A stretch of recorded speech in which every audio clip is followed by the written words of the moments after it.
Or another global news, Hamas has warned that any talks on Gaza's future must begin with a halt to Israeli aggression.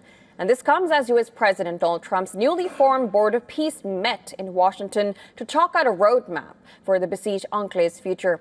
Hamas has also said that the arrangements for Gaza's future must start with the lifting of blockade and guaranteeing Palestinians' rights to freedom and self-determination.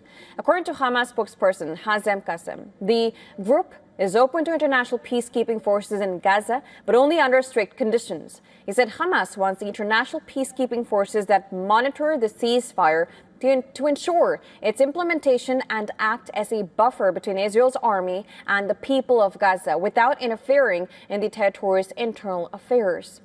Hamas had initially rejected the U.S.-backed International Stabilization Force last year in the 20-point plan for ending the Gaza war. However, it has appeared to soften its stance as countries including Albania, Indonesia, Kazakhstan, Kosovo, and Morocco pledged troops to the mission.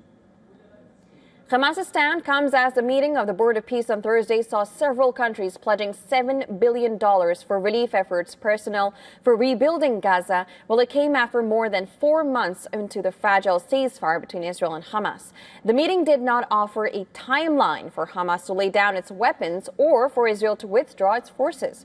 Meanwhile, the United Nations has condemned the killing of a 19-year-old Palestinian American in the occupied West Bank. The teenager died after being shot by Israeli settlers in the village of Mukmas near Ramallah. Relatives say settlers raided the village to steal livestock, opening fire when residents tried to stop them. According to the reports, the attack injured at least 5 others, with 3 people among them suffering bullet injuries. Now, calling for a thorough investigation, the United Nations has urged Israel to take concrete steps to prevent settler violence.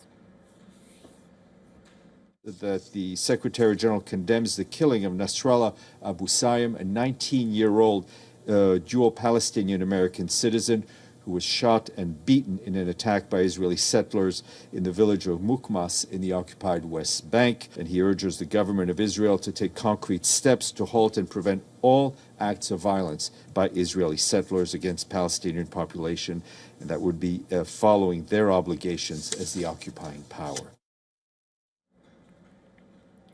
Now, in Gaza City, Palestinians marked the first Friday of Ramadan in makeshift shelters after mosques were destroyed in the war.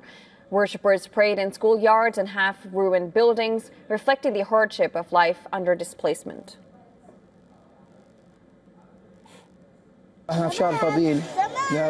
We are in a blessed month, the month of fasting.